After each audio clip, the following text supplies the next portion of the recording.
जय श्री कृष्णा दोस्तों। क्या आपको पता है भगवान विष्णु के 10 अवतारों में दूसरा अवतार कौन सा था? पहला अवतार मत्स्य अवतार था और उसके बारे में हमने ऑलरेडी डिटेल वीडियो बना रखी है। जब जब दुनिया में बुराई ने अच्छाई को डोमिनेट किया है तब तब भगवान विष्णु ने अवतार लिया है। ऐसे ही भगवान विष्णु का दूसरा अवतार कुर्म अवतार है। तो आइए जानते हैं कुर्म अवतार की कहानी। स्वर्गलोक में देवताओं का राज था और असुरलोक में असुरों का। लेकिन असुर हमेशा से ही स्वर्गलोक को जीतना चाहते थे और वो समय समय पे स्वर्गलोक पे आक्रमण भी करते रहते। But most of the time देवता उन्हें हरा देते थे। स्वर्गलोक पे राज करते करते देवराज इंद्र और बाकी देवताओं में थोड़ा अहंकार आ गया और ये लोग भोग विलास और मदिरा जैसी चीज़ों में काफ़ी इंडल्ज हो गए थे और स्वर्ग को ग्रांटेड लेने लगे। लेकिन कर्मों का फल तो मिलता ही है।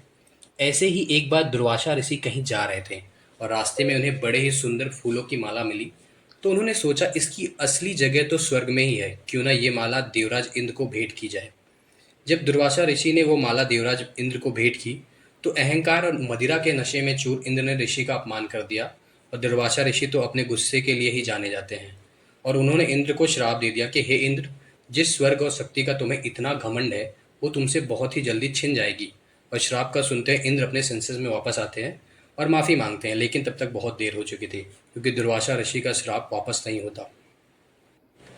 और जैसे ही दुर्वासा ऋषि के श्राप के बारे में दैत्य गुरु शुक्राचार्य को पता चलता है, उन्हें दिखती है एक अपॉर्चुनिटी और वो दानवों को आदेश देते हैं कि स्वर्ग पे आक्रमण करके स्वर्ग को जीतने का सबसे अच्छा मौका है ये।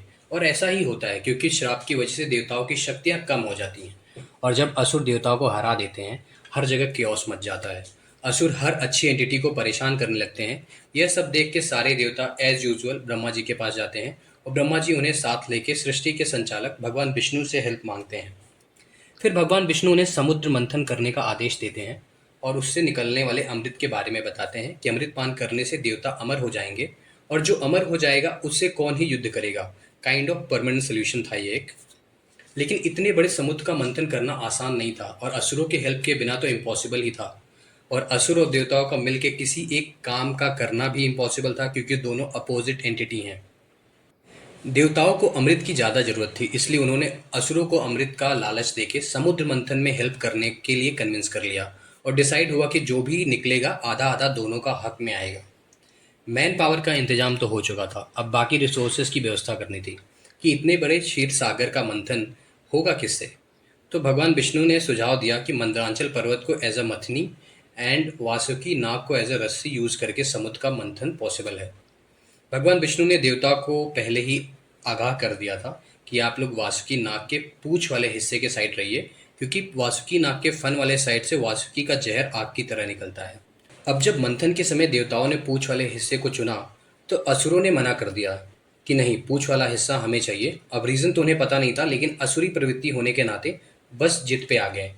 फिर महर्षि नारद ने बड़ी चालाकी से इस मैटर को संभाला और बोले, असुर इस समय देवताओं से शक्ति में श्रेष्ठ हैं और शरीर का ऊपरी भाग श्रेष्ठ होता है, तो उस हिसाब से असुर को वासुकी के ऊपरी भाग यानी कि फन के साइड और देवताओं को पूंछ के साइड रहना चाहिए। इस तर्क से असुर चने के झाड़ पे चढ़ गए और नारद मुनि की बात में आ गए। समुद्र मंथन स्टार्ट हुआ, लेकिन मंदरांचल पर्वत समुद्र की गहराइयों में धंसा जा रहा था।